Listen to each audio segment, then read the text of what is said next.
On the platform, I had contrived to read the telegram. From my brother Ananta it went thus: 3 Bengali boys in English clothes running away from home towards Hardwar via Mughal Sarai. Please detain them until my arrival.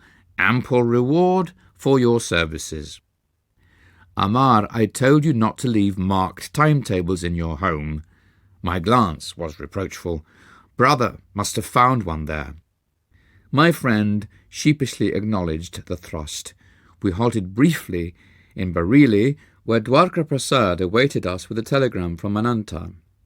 Dwarka tried valiantly to detain us. I convinced him that our flight had not been undertaken lightly. As on a previous occasion, Dwarka refused my invitation to set out for the Himalayas.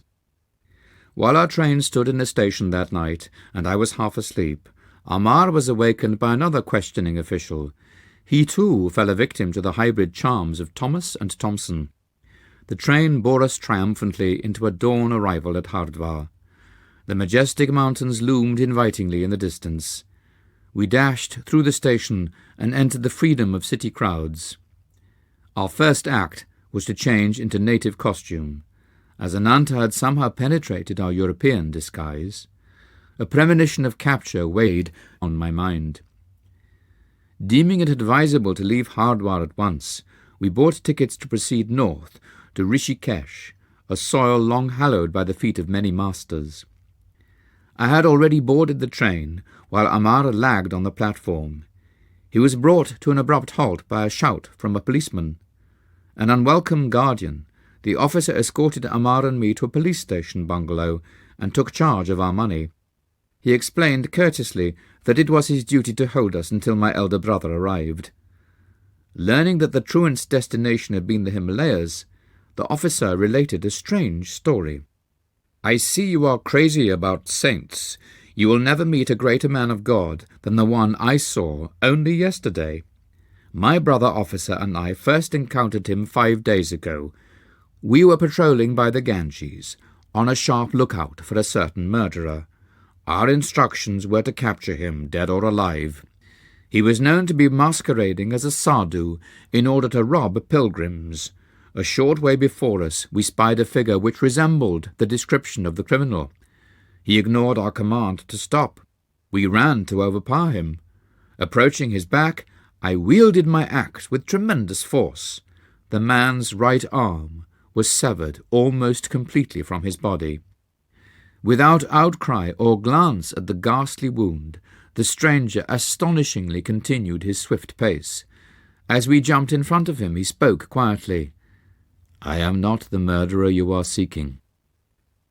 I was deeply mortified to see that I had injured the person of a divine-looking sage. Prostrating myself at his feet, I implored his pardon and offered my turban cloth to staunch the heavy spurts of blood. Son, that was just an understandable mistake on your part. The saint regarded me kindly. Run along, and don't reproach yourself. The beloved mother is taking care of me. He pushed his dangling arm into its stump, and lo, it adhered. The blood inexplicably ceased to flow. Come to me under yonder tree in 3 days, and you will find me fully healed. Thus you will feel no remorse. Yesterday my brother officer and I went eagerly to the designated spot. The sadhu was there and allowed us to examine his arm. It bore no scar nor trace of hurt. I am going via Rishikesh to the Himalayan solitudes. The sadhu blessed us as he departed quickly. I feel that my life has been uplifted through his sanctity. The officer concluded with a pious ejaculation. His experience had obviously moved him beyond his usual depths. With an impressive gesture, he handed me a printed clipping about the miracle. In the usual garbled manner of the sensational type of newspaper, not missing, alas, even in India, the reporter's version was slightly exaggerated. It indicated that the sadhu had been almost decapitated. Amar and I lamented that we had missed the great Yogi who could forgive his persecutor in such a Christ-like way. India materially poor for the last 2 centuries, yet has an inexhaustible fund of divine wealth. Spiritual skyscrapers may occasionally be encountered by the wayside, even by worldly men like this policeman. We thanked the officer for relieving our tedium with his marvellous story. He was probably intimating that he was more fortunate than we. He had met an illuminated saint without effort. Our earnest search had ended not at the feet of a master, but in a coarse police station. So near the Himalayas, and yet in our captivity so far, I told Amar I felt doubly impelled to seek freedom. Let us slip away when opportunity offers. We can go on foot to holy Rishikesh. I smiled encouragingly. But my companion had turned pessimist as soon as the stalwart prop of our money had been taken from us. If we started a trek over such dangerous jungle land, we should finish not in the city of saints, but in the stomachs of tigers. Ananta and Amar's brother arrived after 3 days. Amar greeted his relative with affectionate relief. I was unreconciled. Ananta got no more from me than a severe upbraiding. I understand how you feel, my brother spoke soothingly. All I ask of you is to accompany me to Benares to meet a certain sage and go on to Calcutta to visit our grieving father for a few days. Then you may resume your search here for a master. Amar entered the conversation at this point to disclaim any intention of returning to Hardwar with me. He was enjoying the familial warmth, but I knew I would never abandon the quest for my guru. Our party entrained for Benares. There I had a singular and instant response to a prayer. A clever scheme had been prearranged by Ananta. Before seeing me in Hardwar, he had stopped in Benares to ask a scriptural authority to interview me later. The Pandit and his son also had promised Ananta that they would attempt to dissuade me from becoming a sannyasi. Ananta took me to their home. The son, a young man of ebullient manner, greeted me in the courtyard. He engaged me in a lengthy philosophical discourse. Professing to have a clairvoyant knowledge of my future, he discountenanced my idea of being a monk. You will meet continual misfortune and be unable to find God if you insist on deserting your ordinary responsibilities. You cannot work out your past karma without worldly experiences. Immortal words from the Bhagavad Gita rose to my lips in reply. Even he, with the worst of karma, who ceaselessly meditates on me, quickly loses the effects of his past bad actions. Becoming a high-souled being, he soon attains perennial peace. Know this for certain, the devotee who puts his trust in me never perishes. But the forceful prognostications of the young man had slightly shaken my confidence. With all the fervour of my heart, I prayed silently to God, Please solve my bewilderment and answer me right here and now, if thou dost desire me to lead the life of a renunciant or a worldly man.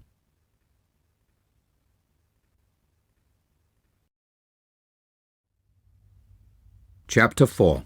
Continued. I noticed a sadhu of noble countenance standing just outside the compound of the Pandit's house. Evidently he had overheard the spirited conversation between the self-styled clairvoyant and me, for the stranger called me to his side. I felt a tremendous power flowing from his calm eyes. Son, don't listen to that ignoramus. In response to your prayer, the Lord tells me to assure you that your sole path in this life is that of the renunciant. With astonishment as well as gratitude, I smiled happily at this decisive message. Come away from that man, the ignoramus was calling me from the courtyard. My saintly guide raised his hand in blessing and slowly departed. That sadhu is just as crazy as you are. it was the hoary-headed pundit who made this charming observation. He and his son were gazing at me lugubriously. I have heard that he too has left his home in a vague search for God. I turned away. To Ananta I remarked that I would not engage in further discussion with our hosts. My discouraged brother agreed to an immediate departure. We soon entrained for Calcutta. "Mr. Detective, how did you discover that I had fled with 2 companions?" I vented my lively curiosity to Ananta during our homeward journey. He smiled mischievously. "At your school, I found that Amar had left his classroom and had not returned. I went to his home the next morning and unearthed a marked timetable. Amar's father was just leaving by carriage and was talking to the coachman. 'My son will not ride with me to his school this morning. He's disappeared,' the father moaned. 'I heard from a brother coachman that your son and 2 others dressed in European suits boarded the train at Howrah Station,' the man stated. 'They made a present of their leather shoes to the cab driver.' Thus I had 3 clues: the timetable, the trio of boys, and the English clothing." I was listening to Ananta's disclosures with mingled mirth and vexation. Our generosity to the coachman had been slightly misplaced. Of course, I rushed to send telegrams to station officials in all the cities that Amar had underlined in the timetable. He had checked Bareilly, so I wired your friend Dwarka there. After inquiries in our Calcutta neighbourhood, I learned that cousin Jatinder had been absent one night, but had arrived home the following morning in European garb. I sought him out and invited him to dinner. He accepted, quite disarmed by my friendly manner. On the way, I led him unsuspectingly to a police station. He was surrounded by several officers whom I had previously selected for their ferocious appearance. Under their formidable gaze, Jatinder agreed to account for his mysterious conduct. "I started for the Himalayas in a buoyant spiritual mood," he explained. "Inspiration filled me at the prospect of meeting the masters, but as soon as Mukunda said, 'During our ecstasies in the Himalayan caves, tigers will be spellbound and sit around us like tame pussies,' my spirits froze. Beads of perspiration formed on my brow. What then, I thought, if the vicious nature of the tigers be not changed through the power of our spiritual trance? Shall they treat us with the kindness of house cats? In my mind's eye, I already saw myself the compulsory inmate of some tiger's stomach, entering there not at once with the whole body, but by instalments of its several parts." My anger at Jatinder's vanishment evaporated in laughter. The hilarious explanation on the train was worth all the anguish he had caused me. I must confess to a slight feeling of satisfaction. Jatinder, too, had not escaped an encounter with the police. "Ananta, you're a born sleuth-hound." My glance of amusement was not without some exasperation. "And I shall tell Jatinder I am glad he was prompted by no mood of treachery, as it appeared, but only by the prudent instincts of self-preservation." At home, in Calcutta, Father touchingly requested me to curb my roving feet until at least the completion of my high school studies. In my absence, he had lovingly hatched a plot by arranging for a saintly pundit, Swami Kebalananda, to come regularly to the house. "The sage will be your Sanskrit tutor," my parent announced confidently. Father hoped to satisfy my religious yearnings by instruction from a learned philosopher. But the tables were subtly turned. My new teacher, far from offering intellectual aridities, fanned the embers of my God aspiration. Unknown to Father, Swami Kebalananda was an exalted disciple of Lahiri Mahashai. The peerless Guru had possessed thousands of disciples, silently drawn to him by the irresistibility of his divine magnetism. I learned later that Lahiri Mahashai had often characterized Kebalananda as rishi, or illuminated sage. Luxuriant curls framed my tutor's handsome face. His dark eyes were guileless with the transparency of a child's. All the movements of his slight body were marked by a restful deliberation. Ever gentle and loving, he was firmly established in the infinite consciousness. Many of our happy hours together were spent in deep Kriya meditation. Kabbalananda was a noted authority on the ancient Shastras or sacred books. His erudition had earned him the title of Shastri Mahashai, by which he was usually addressed, but my progress in Sanskrit scholarship was unnoteworthy. I sought every opportunity to forsake prosaic grammar and to talk of yoga and Lahiri Mahashai. My tutor obliged me one day by telling me something of his own life with the master.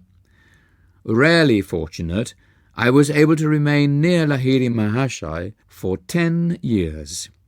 His Banaras home was my nightly goal of pilgrimage. The Guru was always present in a small front parlour on the first floor.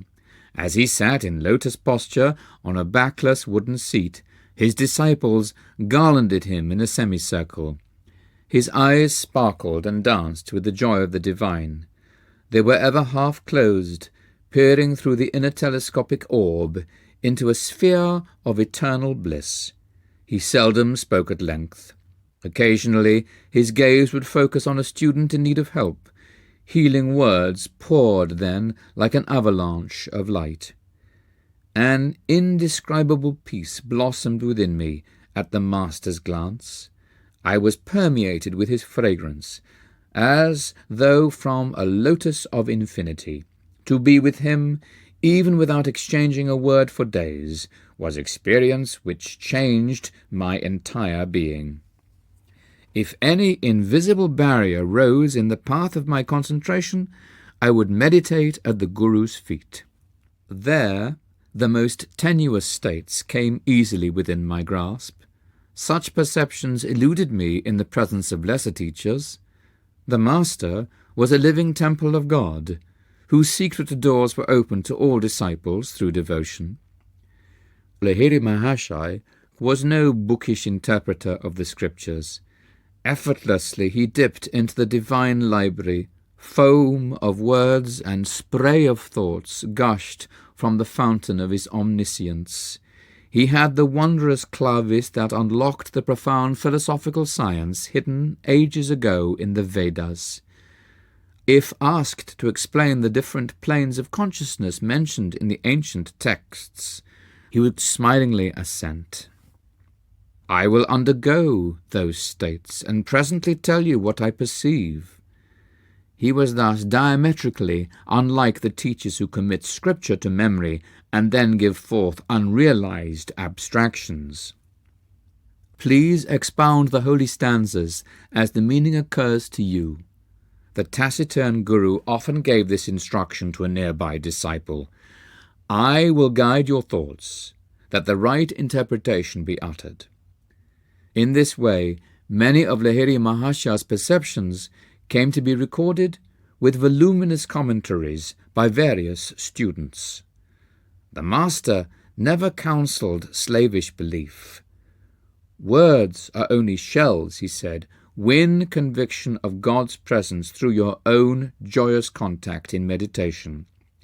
No matter what the disciple's problem, the Guru advised Kriya Yoga for its solution.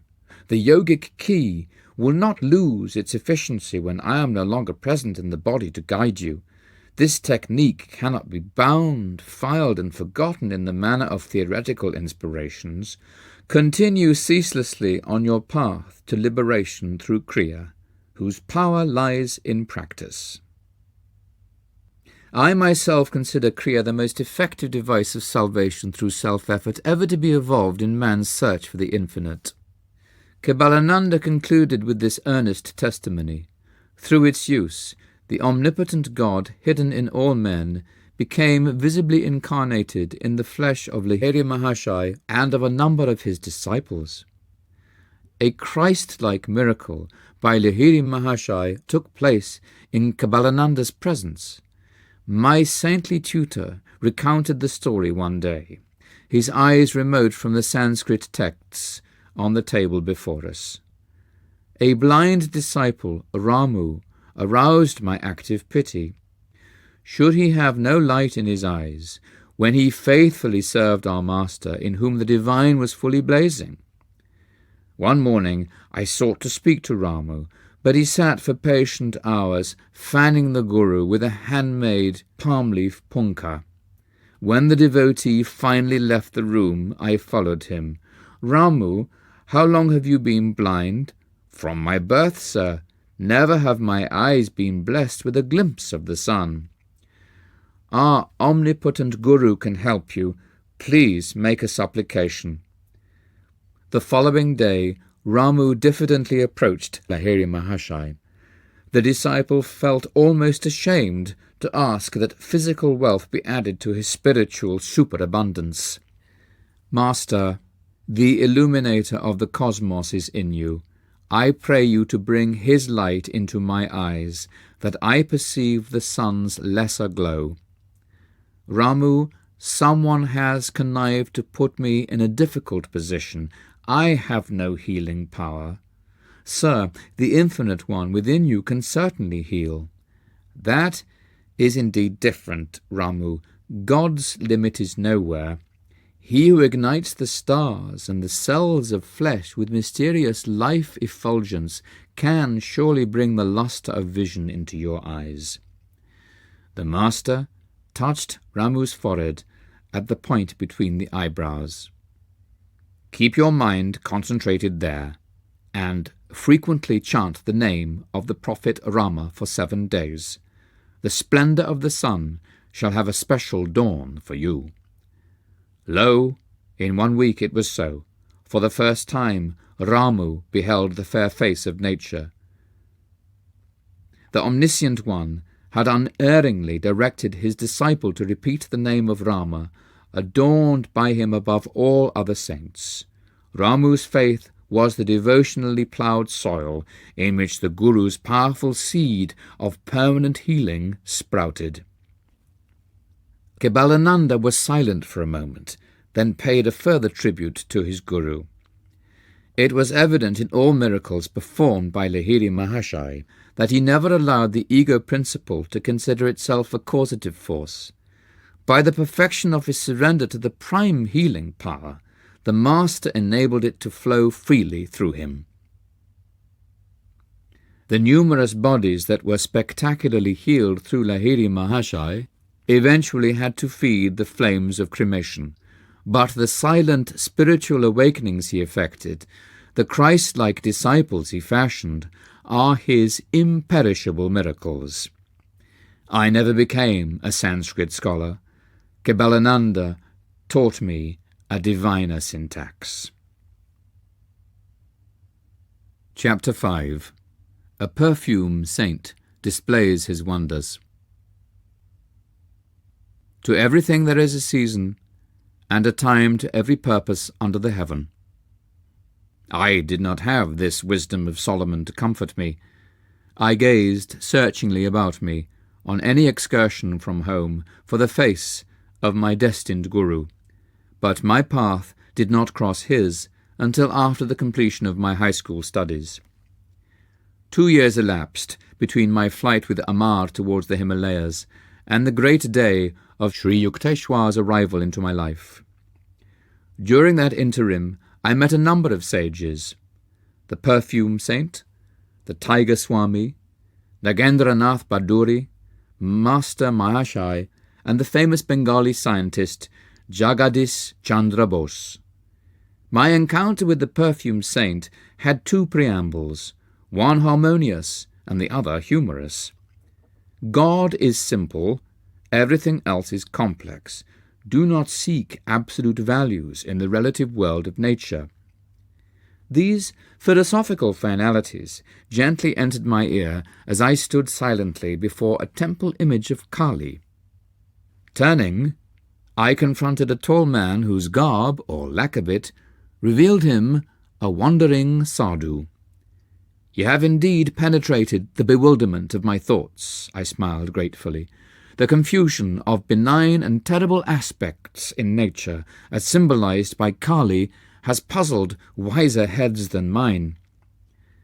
Few there be who solve her mystery. Good and evil is the challenging riddle which life places sphinx-like before every intelligence. Attempting no solution, most men pay forfeit with their lives, penalty now even as in the days of Thebes. Here and there, a towering lonely figure never cries defeat. From the maya of duality he plucks the cleaveless truth of unity. You speak with conviction, sir. I have long exercised an honest introspection, the exquisitely painful approach to wisdom. Self-scrutiny, relentless observance of one's thoughts, is a stark and shattering experience. It pulverizes the stoutest ego, but true self-analysis mathematically operates to produce seers. The way of self-expression, individual acknowledgments, results in egotists, sure of the right to their private interpretation of God and the universe. Truth humbly retires, no doubt, before such arrogant originality. I was enjoying the discussion. Man can understand no eternal verity until he has freed himself from pretensions. The human mind, bared to a centuried slime, is teeming with the repulsive life of countless world delusions. Struggles of the battlefield pale into insignificance here, when man first contends with inner enemies. No mortal foes these, to be overcome by a harrowing array of might. Omnipresent, unresting, pursuing man even in sleep, subtly equipped with miasmic weapons, these soldiers of ignorant lusts seek to slay us all. Thoughtless is the man who buries his ideals, surrendering to the common fate.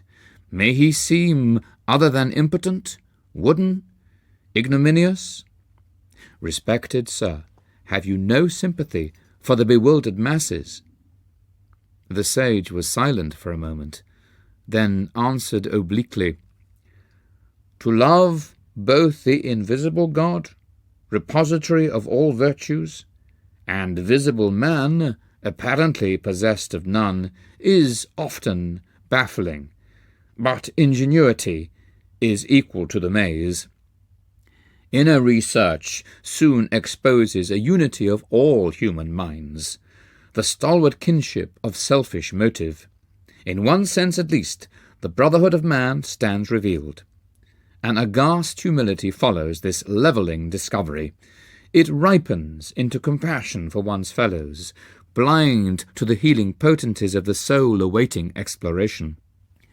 The saints of every age, sir, have felt like yourself for the sorrows of the world. Only the shallow man loses responsiveness to the woes of others' lives, as he sinks into narrow suffering of his own. The sadhu's austere face was noticeably softened. The one who practices a scalpel self-dissection will know an expansion of universal pity. Release is given him from the deafening demands of his ego. The love of God flowers on such soil. The creature finally turns to his Creator, if for no other reason than to ask in anguish, Why, Lord, why? By ignoble whips of pain, man is driven at last into the infinite presence, whose beauty alone should lure him. The sage and I were present in the Calcutta Kalighat temple, whither I had gone to view its famed magnificence.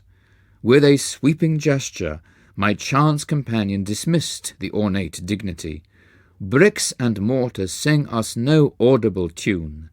The heart opens only to the human chant of being. We strolled to the inviting sunshine at the entrance, where throngs of devotees were passing to and fro. You are young, the sage surveyed me thoughtfully. India, too, is young. The ancient rishis laid down ineradicable patterns of spiritual living. Their hoary dictums suffice for this day and land. Not outmoded, not unsophisticated against the guiles of materialism, the disciplinary precepts mould India still. By millenniums, more than embarrassed scholars care to compute, the skeptic time has validated Vedic worth. Take it for your heritage. As I was reverently bidding farewell to the eloquent sadhu, he revealed a clairvoyant perception. After you leave here today, an unusual experience will come your way. I quitted the temple precincts and wandered along aimlessly. Turning a corner, I ran into an old acquaintance, one of those fellows whose conversational powers ignore time and embrace eternity.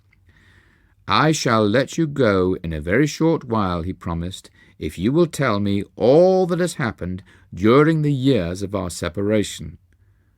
What a paradox! I must leave you now. But he held me by the hand, forcing out tidbits of information. He was like a ravenous wolf, I thought in amusement. The longer I spoke, the more hungrily he sniffed for news. Inwardly I petitioned the goddess Kali to devise a graceful means of escape. My companion left me abruptly. I sighed with relief and doubled my pace, dreading any relapse into the garrulous fever. Hearing rapid footsteps behind me, I quickened my speed. I dared not look back, but with a bound the youth rejoined me, jovially clasping my shoulder. I forgot to tell you of Ganda Baba, perfume saint, who is gracing yonder house. He pointed to a dwelling a few yards distant. Do meet him. He's interesting. You may have an unusual experience. Goodbye. And he actually left me. The similarly worded prediction of the sadhu at Kalighat temple flashed through my mind. Intrigued, I entered the house and was ushered into a commodious parlour. A crowd of people were sitting, orient-wise, here and there on a thick orange-coloured carpet.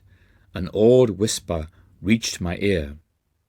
Behold, Ganda Baba, on the leopard skin. He can give the natural perfume of any flower to a scentless one, or revive a wilted blossom, or make a person's skin exude delightful fragrance. I looked directly at the saint. His quick gaze rested on mine. He was plump and bearded, with dark skin and large gleaming eyes. Son, I am glad to see you. Say what you want. Would you like some perfume? What for? I thought his remark rather childish. To experience the miraculous way of enjoying perfumes. Harnessing God to make odours? What of it? God makes perfumes anyway. Yes, but he fashions frail bottles of petals for fresh use and discard. Can you materialize flowers? Yes, but usually I produce perfumes, little friend. Then scent factories will go out of business. I will permit them to keep their trade. My own purpose is to demonstrate the power of God. Sir, is it necessary to prove God? Isn't he performing miracles in everything, everywhere? Yes, but we too should manifest some of his infinite creative variety. How long did it take you to master your art? 12 years. For manufacturing scents by astral means, it seems, my honoured saint, you've been wasting a dozen years for fragrances which you can obtain with a few rupees from a florist's shop. Perfumes fade with flowers. Perfumes fade with death. Why should I desire that which pleases the body only? Mr. Philosopher, you please my mind. Now, stretch forth your right hand. He made a gesture of blessing. I was a few feet away from Ganda Baba. No one else was near enough to contact my body. I extended my hand, which the yogi did not touch. What perfume do you want? Rose. Be it so. To my great surprise, the charming fragrance of rose was wafted strongly from the centre of my palm. I smilingly took a large white scentless flower from a nearby vase. Can this odourless blossom be permeated with jasmine? Be it so. A jasmine fragrance, instantly shot from the petals. I thanked the wonder worker and seated myself by one of his students. He informed me that Ganda Baba, whose proper name was Vishuddhananda, had learned many astonishing yoga secrets from a master in Tibet. The Tibetan yogi, I was assured, had attained the age of over 1,000 years. His disciple, Ganda Baba, does not always perform his perfume feats in the simple verbal manner you have just witnessed. The student spoke with obvious pride in his master. His procedure differs widely to accord with diversity in temperaments. He is marvellous. Many members of the Calcutta intelligentsia are among his followers. I inwardly resolved not to add myself to their number. A guru too literally marvellous was not to my liking. With polite thanks to Ganda Baba, I departed. Sauntering home, I reflected on the 3 varied encounters the day had brought forth. My sister Uma met me as I entered the door. "You are getting quite stylish, using perfumes." Without a word, I motioned her to smell my hand. "What an attractive rose fragrance! It is unusually strong." Thinking it was strongly unusual, I silently placed the astrally scented blossom under her nostrils. "Oh, I love jasmine." She seized the flower. A ludicrous bafflement passed over her face as she repeatedly sniffed the odour of jasmine from a type of flower she well knew to be scentless. Her reactions disarmed my suspicion that Ganda Baba might have induced in me an autosuggestive state whereby I alone could detect the fragrances. Later I heard from a friend, Alakananda, that the perfume saint had a power which I wish were possessed by the starving millions of the world. I was present with 100 other guests at Ganda Baba's home in Burdwan, Alakananda told me. It was a gala occasion. Because the yogi was reputed to have the power of extracting objects out of thin air, I laughingly requested him to materialize some out-of-season tangerines. Immediately, the luchis that had been served on all the banana leaf plates became puffed up. Each of the bread envelopes proved to contain a peeled tangerine. I bit into my own with some trepidation, but found it delicious. Years later, I understood by inner realization how Ganda Baba accomplished his materializations. The method, alas, is beyond the reach of the world's hungry hordes. The different sensory stimuli to which man reacts, tactual, visual, gustatory, auditory, and olfactory, are produced by vibratory variations in electrons and protons. The vibrations, in turn, are regulated by prana, life-trons, subtle life forces or finer-than-atomic energies, intelligently charged with the 5 distinctive sensory idea substances. Ganda Baba, attuning himself with the pranic force by certain yoga practices, was able to guide the life-trons to rearrange their vibratory structure and to objectify the desired result. His perfume, fruit, and other miracles were actual materializations of mundane vibrations, and were not inner sensations hypnotically produced. Hypnotism has been used by physicians in minor operations as a sort of psychical chloroform for persons who might be endangered by an anesthetic, but a hypnotic state is harmful to those often subjected to it. A negative psychological effect ensues that in time deranges the brain cells. Hypnotism is trespass into the territory of another's consciousness. Its temporary phenomena have nothing in common with the miracles performed by men of divine realization. Awake in God, true saints effect changes in this dream world by means of a will harmoniously attuned to the creative cosmic dreamer. Wonder workings, such as those shown by the perfume saint, are spectacular but spiritually useless. Having little purpose beyond entertainment, they are digressions from a serious search for God. Ostentatious display of unusual powers is decried by masters. The Persian mystic Abu Said once laughed at certain fakirs, Moslem ascetics, who were proud of their miraculous powers over water, air, and space. "A frog is also at home in the water," Abu Said pointed out in gentle scorn. "The crow and the vulture easily fly in the air. The devil is simultaneously present in the east and in the west. A true man is he who dwells in righteousness among his fellow men, who may buy and sell, yet is never for a single instant forgetful of God." On another occasion, the great Persian teacher gave his views on the religious life thus: "To lay aside what you have in your head, selfish desires and ambitions, to bestow freely what you have in your hand, and never to flinch from the blows of adversity." Neither the impartial sage at Kaligat Temple nor the Tibetan-trained yogi had satisfied my yearnings for a guru. My heart needed no tutor for its recognitions, and cried a spontaneous bravo, the more resoundingly because it was unoften summoned from silence. When I finally met my master, by sublimity of example alone he taught me the measure of a true man. Chapter 6. The Tiger Swami. I have discovered the Tiger Swami's address. Let us visit him tomorrow. This welcome suggestion came from Chandi, one of my high school friends. I was eager to meet the saint who, in his pre-monastic life, had caught and fought tigers with his naked hands. A boyish enthusiasm over such remarkable feats was strong within me. The next day dawned wintry cold, but Chandi and I sallied forth gaily.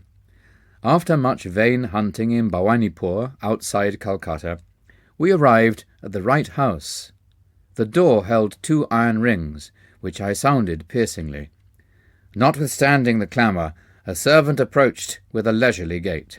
His ironical smile implied that noisy visitors were powerless to disturb the calmness of a saint's home. Feeling the silent rebuke, my companion and I were thankful to be invited into the parlour. Our long wait there beset us with misgivings. India's unwritten law for the truth-seeker is patience. A master may purposely make a test of one's eagerness to meet him. This psychological ruse is freely employed in the West by doctors and dentists. Finally, summoned by the servant, Chandi and I entered a sleeping apartment. The famous Sohong Swami was seated on his bed. The sight of his tremendous body affected us strangely.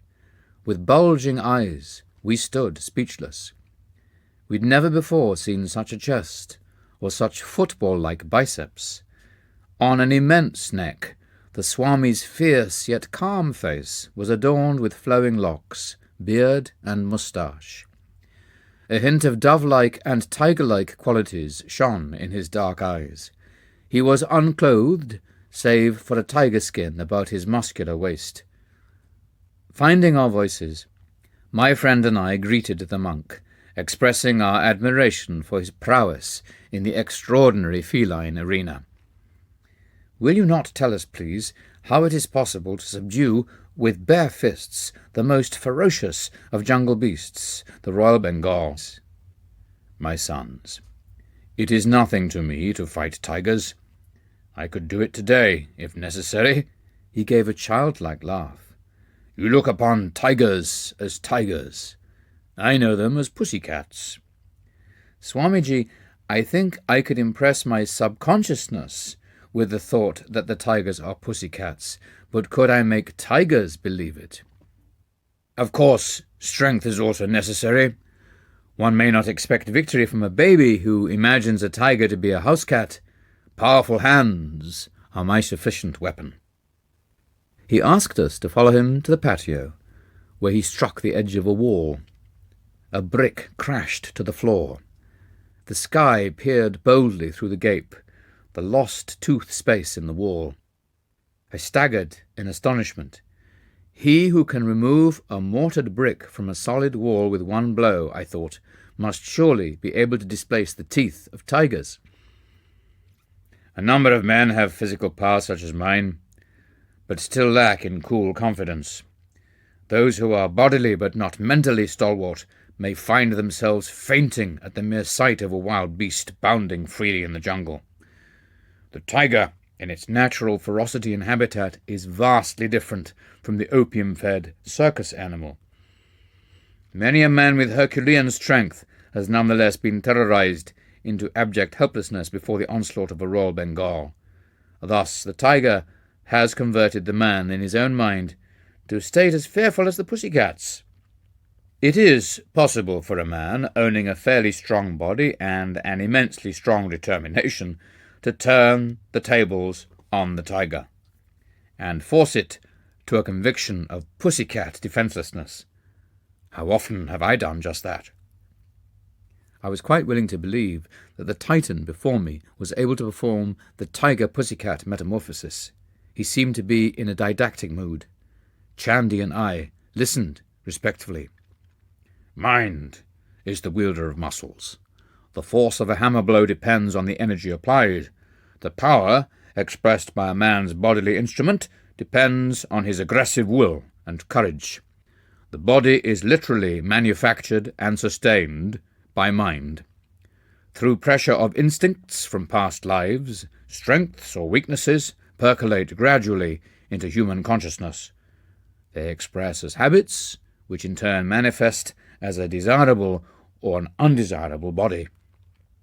Outward frailty has a mental origin. In a vicious circle, the habit-bound body thwarts the mind. If the master allows himself to be commanded by a servant, the latter becomes autocratic. The mind is similarly enslaved by submitting to bodily dictation.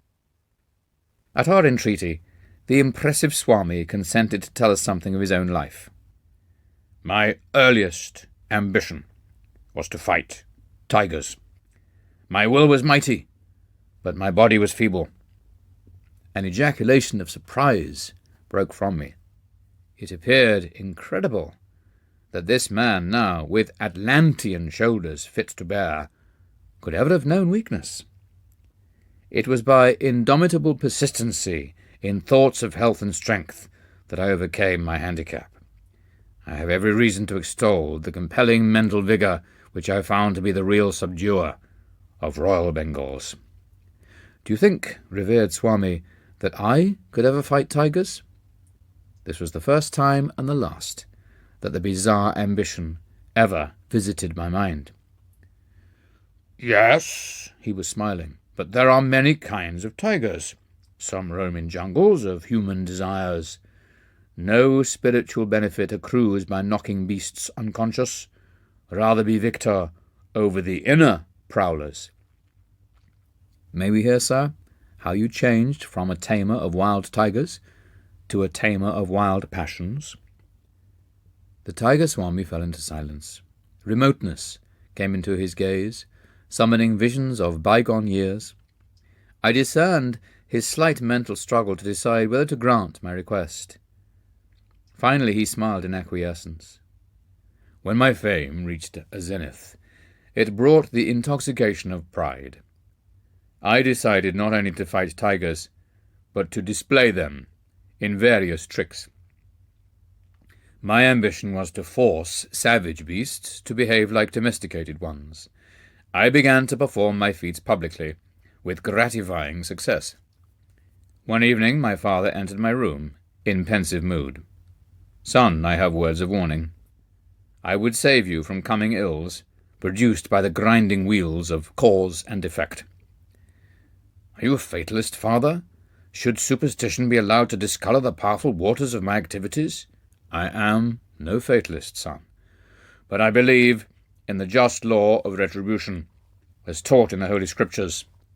There is resentment against you in the jungle family. Sometime it may act to your cost. Father, you astonish me. You well know what tigers are, beautiful but merciless. Who knows, my blows may inject some slight sanity of consideration into their thick heads. I am headmaster in a forest finishing school to teach them gentler manners. Please, father, think of me as tiger tamer and never as tiger killer. How could my good actions bring ill upon me? I beg you not to impose any command that I change my way of life." Chandy and I were all attention, understanding the past dilemma. In India, a child does not lightly disobey his parents' wishes. The Tiger Swami went on.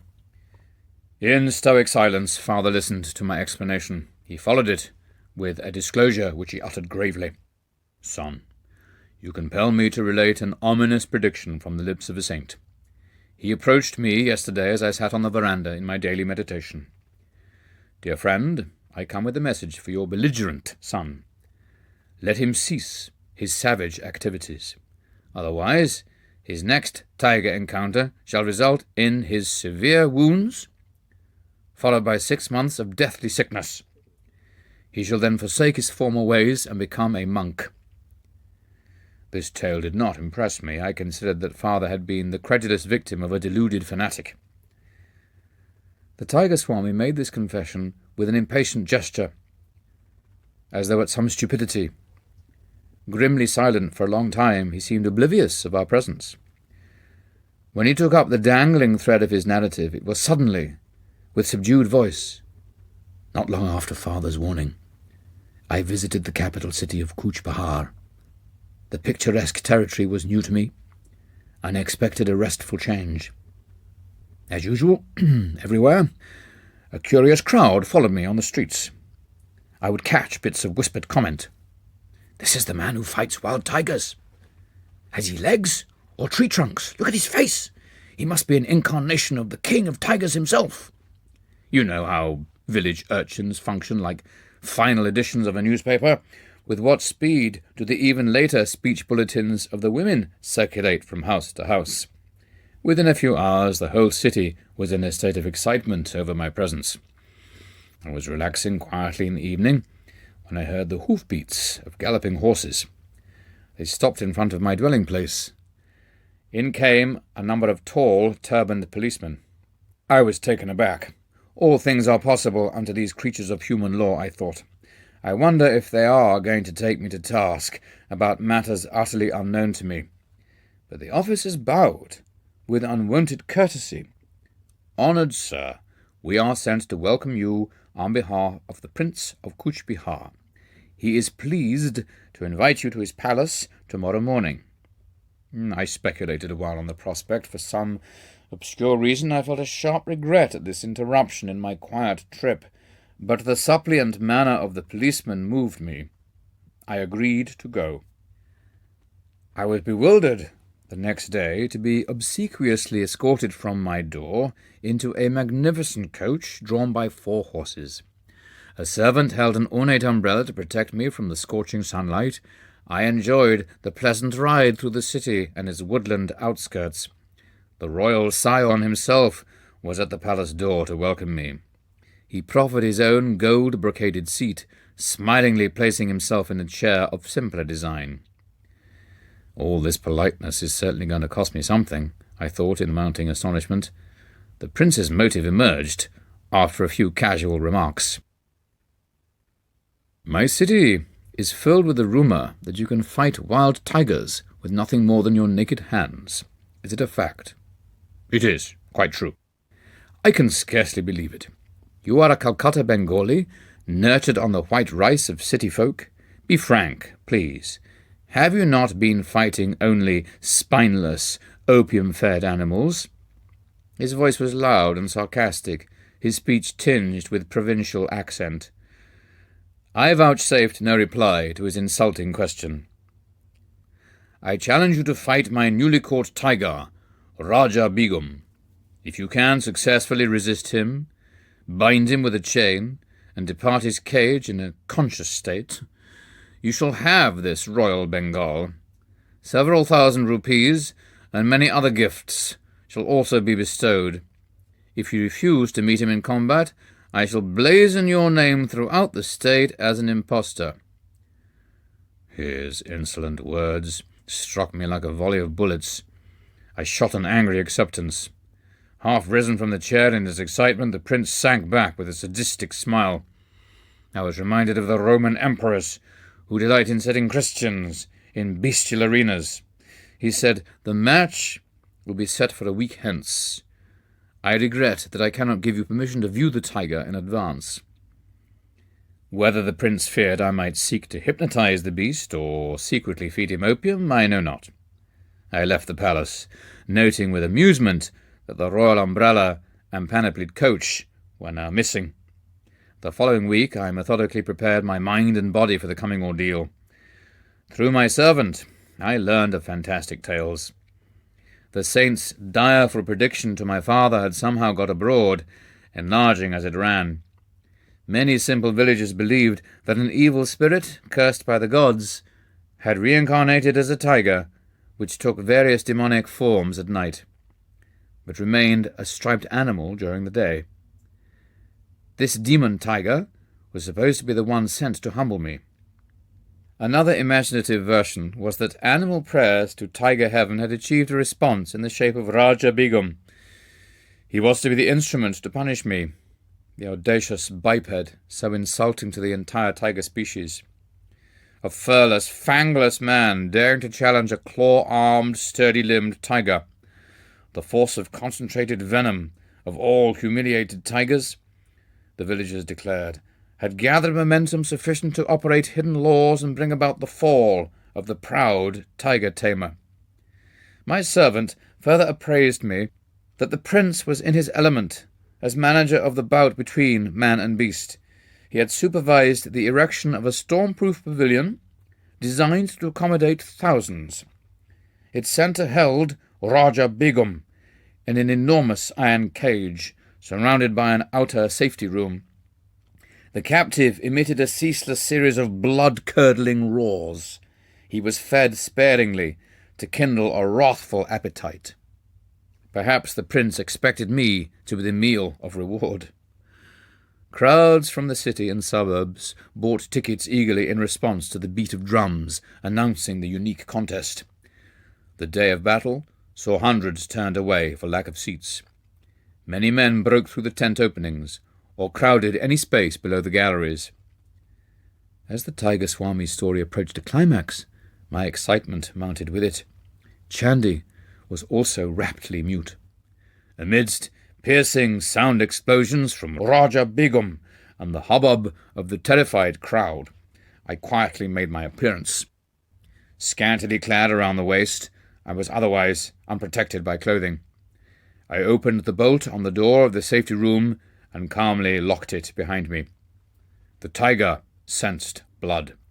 Leaping with a thunderous crash on the bars, he sent forth a ferocious welcome. The audience was hushed with a pitiful fear. I seemed a meek lamb before the raging beast. In a trice I was within the cage, but as I slammed the door, Raja Begum was headlong upon me. My right hand was desperately torn.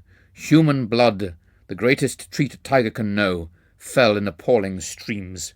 The prophecy of the saint seemed about to be fulfilled. I rallied instantly from the shock of the first serious injury I had ever received. Banishing the sight of my gory fingers by thrusting them beneath my waistcloth, I swung my left arm in a bone-cracking blow. The beast reeled back, swirled around the rear of the cage, and sprang forward convulsively. My famous fistic punishment rained on his head. But Raja Begum's taste of blood had acted like the maddening first sip of wine to a dipsomaniac long deprived. Punctuated by deafening roars, the brute's assaults grew in fury. My inadequate defence of only one hand left me vulnerable before claws and fangs, but I dealt out dazing retribution. Mutually ensanguined, we struggled as to the death. The cage was pandemonium, as blood splashed in all directions, and blasts of pain and lethal lust came from the bestial throat. "Shoot him! Kill the tiger!" Shrieks arose from the audience. So fast did man and beast move that a guard's bullet went amiss. I mustered all my will force, bellowed fiercely, and landed a final concussive blow. The tiger collapsed and lay quietly. "Like a pussycat," I interjected. The Swami laughed in hearty appreciation. then continued the engrossing tale. Raja Begum was vanquished at last. His royal pride was further humbled. With my lacerated hands, I audaciously forced open his jaws. For a dramatic moment, I held my head within the yawning death trap. I looked around for a chain. Pulling one from a pile on the floor, I bound the tiger by his neck to the cage bars. In triumph, I moved toward the door. But that fiend incarnate, Raja Begum, had stamina worthy of his supposed demoniac origin. With an incredible lunge, he snapped the chain and leapt on my back. My shoulder fast in his jaws, I fell violently. But in a trice I had him pinned beneath me. Under merciless blows, the treacherous animal sank into semi-consciousness. This time I secured him more carefully. Slowly I left the cage. I found myself in a new uproar, this time one of delight. The crowd's cheer broke as though from a single gigantic throat. Disastrously mauled, I had yet fulfilled the 3 conditions of the fight: stunning the tiger, binding him with a chain, and leaving him without requiring assistance for myself. In addition, I had so drastically injured and frightened the aggressive beast that he had been content to overlook the opportune prize of my head in his mouth. After my wounds had been treated, I was honoured and garlanded. Many gold pieces were showered at my feet. The whole city entered a holiday period. Endless discussions were heard on all sides about my victory over one of the largest and most savage tigers ever seen. Raja Begum was presented to me as promised, but I felt no elation. A spiritual change had entered my heart. It seemed that, with my final exit from the cage, I had also closed the door on my worldly ambitions. A woeful period followed. For 6 months I lay near death from blood poisoning. As soon as I was well enough to leave Cooch Behar, I returned to my native town. I know now that my teacher is the holy man who gave the wise warning. I humbly made this confession to my father. Oh, if only I could find him! My longing was sincere, for one day the saint arrived, unheralded. Enough of tiger taming, he spoke with calm assurance. Come with me. I will teach you to subdue the beasts of ignorance roaming in jungles of the human mind. You are used to an audience. Let it be a galaxy of angels, entertained by your thrilling mastery of yoga. I was initiated into the spiritual path by my saintly guru. He opened my soul doors, rusty and resistant with long disuse. Hand in hand, we soon set out for my training in the Himalayas. Chandy and I bowed at the Swami's feet, grateful for his outline of a cyclonic life. My friend and I felt amply repaid for the long probationary wait in the cold parlour. Chapter 7. The Levitating Saint. I saw a yogi remain in the air several feet above the ground last night at a group meeting. My friend, Upendra Mohan Chowdhury, spoke impressively. I gave him an enthusiastic smile. Perhaps I can guess his name. Was it Baudari Mahashai of Upper Circular Road? Upendra nodded, a little crestfallen not to be a news-bearer. My inquisitiveness about saints was well known to my friends.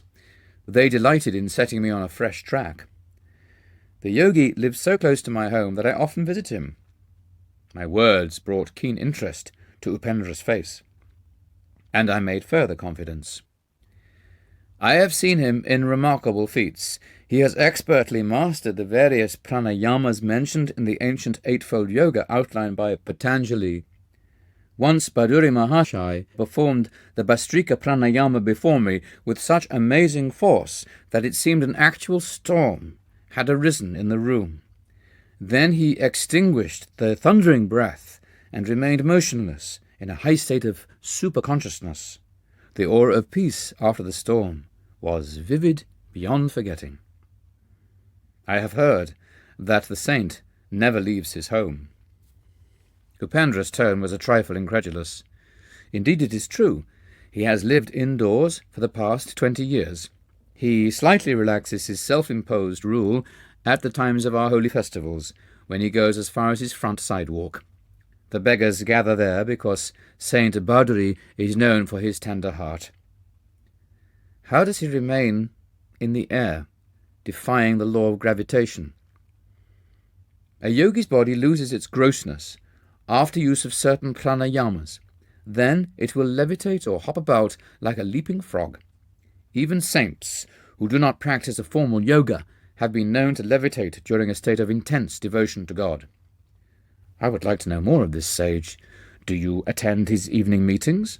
Upendra's eyes were sparkling with curiosity. Yes, I go often. I am vastly entertained by the wit in his wisdom. Occasionally, my prolonged laughter mars the solemnity of his gatherings. The saint is not displeased, but his disciples look daggers.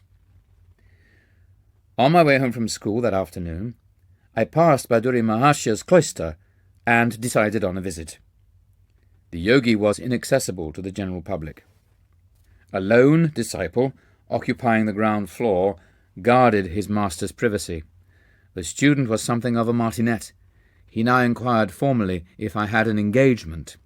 His guru put in an appearance just in time to save me from summary ejection. Let Mukunda come when he will. The sage's eyes twinkled. My rule of seclusion is not for my own comfort, but for that of others. Worldly people do not like the candour that shatters their delusions. Saints are not only rare but disconcerting. Even in scripture they are often found embarrassing. I followed Baduri Mahasaya to his austere quarters on the top floor, from which he seldom stirred.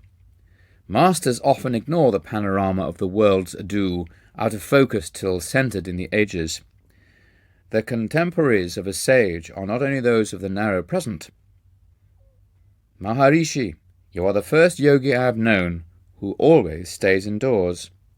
God plants his saints, sometimes in unexpected soil, lest we think we may reduce him to a rule. The sage locked his vibrant body in the lotus posture. In his 70s, he displayed no unpleasing signs of age or sedentary life. Stalwart and straight, he was ideal in every respect. His face was that of a rishi, as described in the ancient texts. Noble-headed, abundantly bearded, he always sat firmly upright, his quiet eyes fixed on omnipresence. The saint and I entered the meditative state. After an hour, his gentle voice roused me. You go often into the silence, but have you developed anubhava, actual perception of God? He was reminding me to love God more than meditation. Do not mistake the technique for the goal. He offered me some mangoes. With the good-humoured wit that I found so delightful in his grave nature, he remarked, people in general are more fond of jala yoga, union with food, than of dhyana yoga, union with God. His yogic pun affected me uproariously. What a laugh you have! An affectionate gleam came into his gaze. His own face was always serious, yet subtly touched with an ecstatic smile. His large lotus eyes held a hidden divine laughter. Those letters come from far-off America. The sage indicated several thick envelopes on a table. I correspond with a few societies there whose members are interested in yoga. They are discovering India anew, with a better sense of direction than Columbus. I am glad to help them. A knowledge of yoga, like the daylight, is free to all who will receive it. What rishis perceive as essential for human salvation need not be diluted for the West. Alike in soul, though diverse in outer experience, neither West nor East will flourish if some form of disciplinary yoga be not practiced.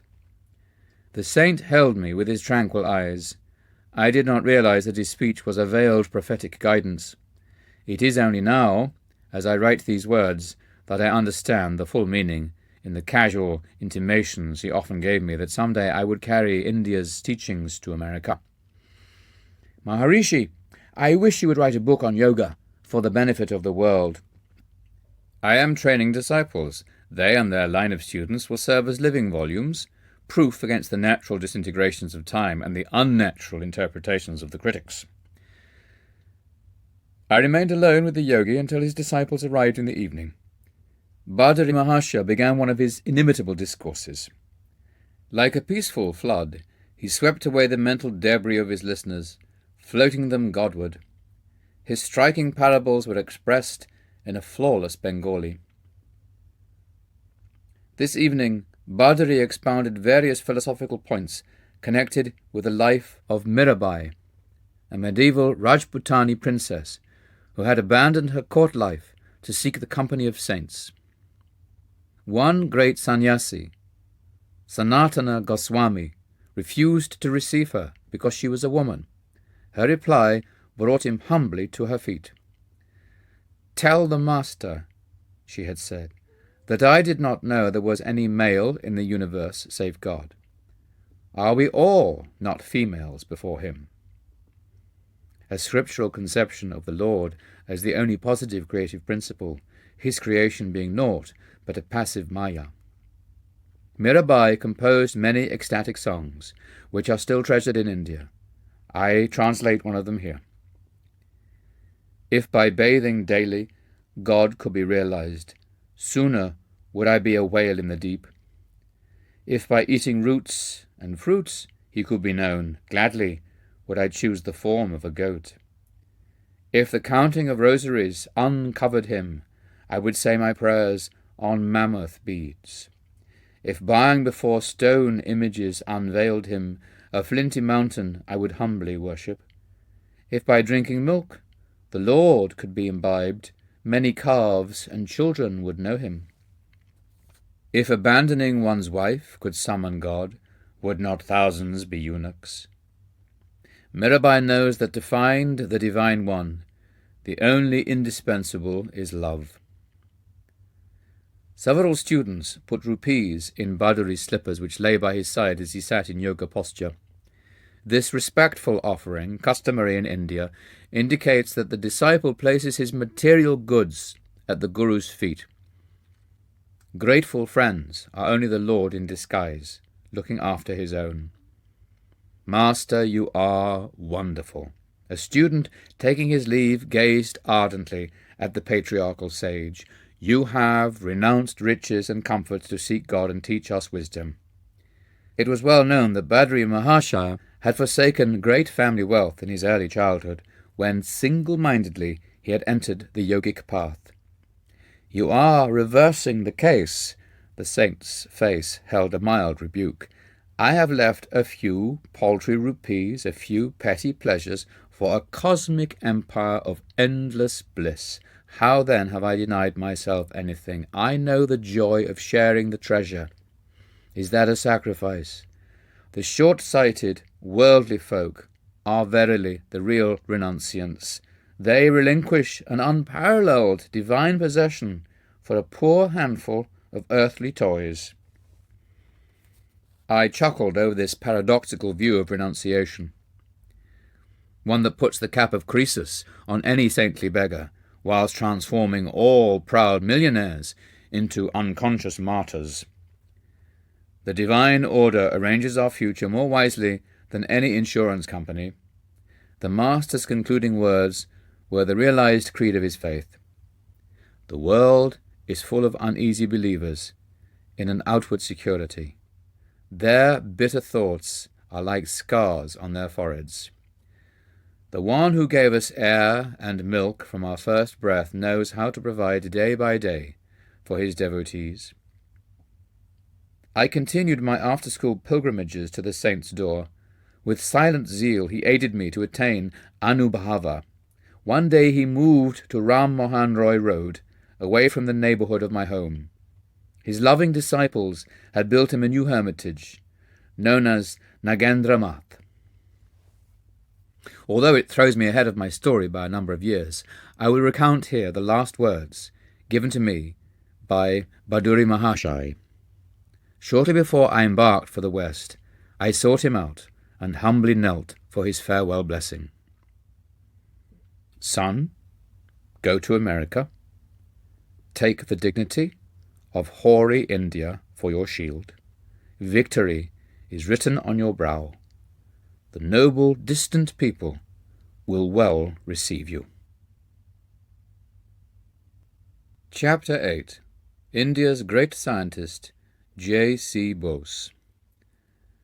Jagadish Chandra Bose's wireless inventions antedated those of Marconi. Overhearing this provocative remark, I walked closer to a sidewalk group of professors engaged in scientific discussion. If my motive in joining them was racial pride, I regretted. I cannot deny my keen interest in evidence that India can play a leading part in physics, and not metaphysics alone. What do you mean, sir? The professor obligingly explained. Bose was the first one to invent a wireless coherer and an instrument for indicating the refraction of electric waves.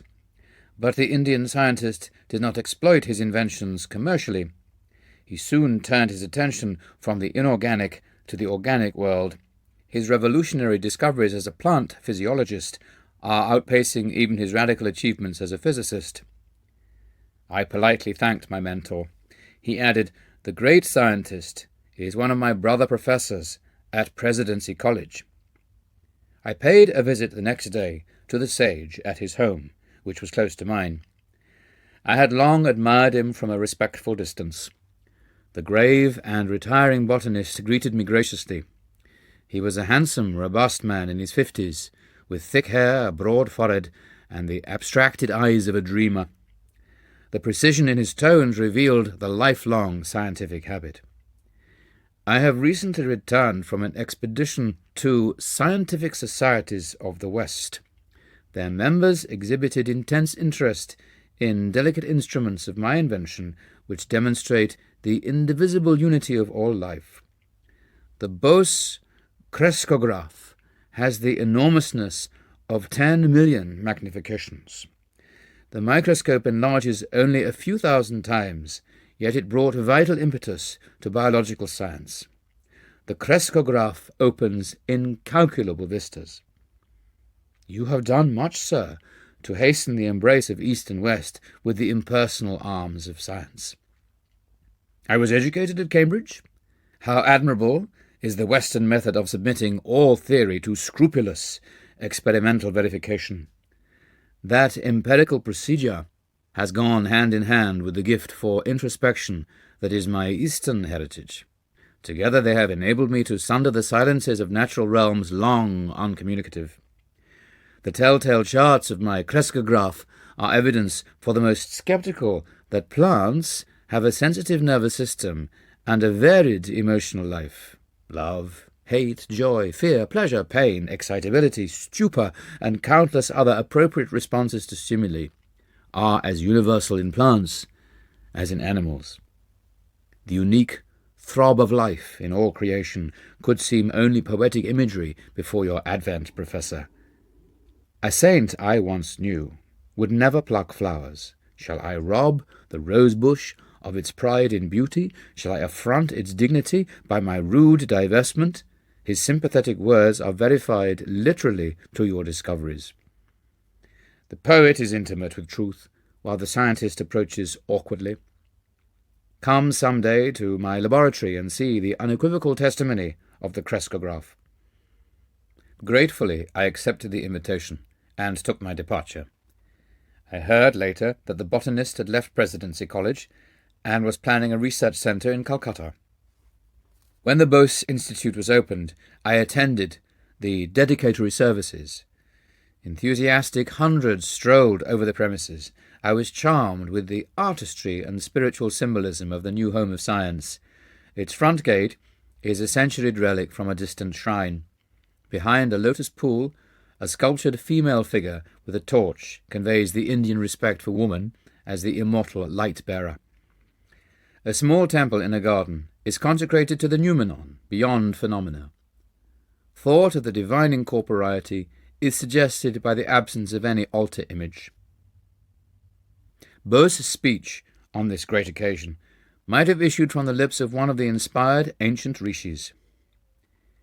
I dedicate today this institute as not merely a laboratory, but a temple. His reverent solemnity stole like an unseen cloak over the crowded auditorium. In the pursuit of my investigations, I was unconsciously led into the border region of physics and physiology. To my amazement, I found boundary lines vanishing and points of contact emerging between the realms of the living and the non-living. Inorganic matter was perceived as anything but inert. It was a thrill under the action of multitudinous forces. A universal reaction seemed to bring metal, plant, and animal under a common law. They all exhibited essentially the same phenomena of fatigue and depression, with possibilities of recovery and of exaltation, as well as the permanent unresponsiveness associated with death. Filled with awe at this stupendous generalization, it was with great hope that I announced my results before the Royal Society, results demonstrated by experiments. But the physiologists present advised me to confine myself to investigations in physics, in which my success had been assured, rather than to encroach on their preserves. I had unwittingly strayed into the domain of an unfamiliar caste system, and had offended its etiquette. An unconscious theological bias was also present, which confounds ignorance with faith. It is often forgotten that He who has surrounded us with this ever-evolving mystery of creation has also implanted in us the desire to question and understand. Through many years of miscomprehension from others, I came to know that the life of a devotee of science is inevitably filled with unending struggle. It is for him to cast his life as an ardent offering, regarding gain and loss, success and failure as one.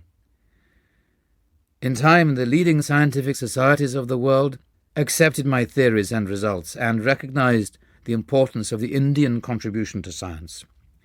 Can anything small or circumscribed ever satisfy the mind of India?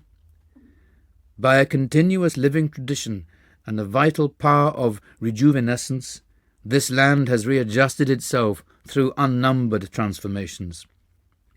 Indians have always arisen who, discarding the immediate and absorbing prize of the hour, have sought for the realization of the highest ideals in life, not through passive renunciation, but through active struggle.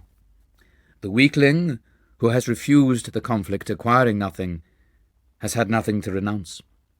He alone who has striven and won can enrich the world by bestowing the fruits of his victorious experience.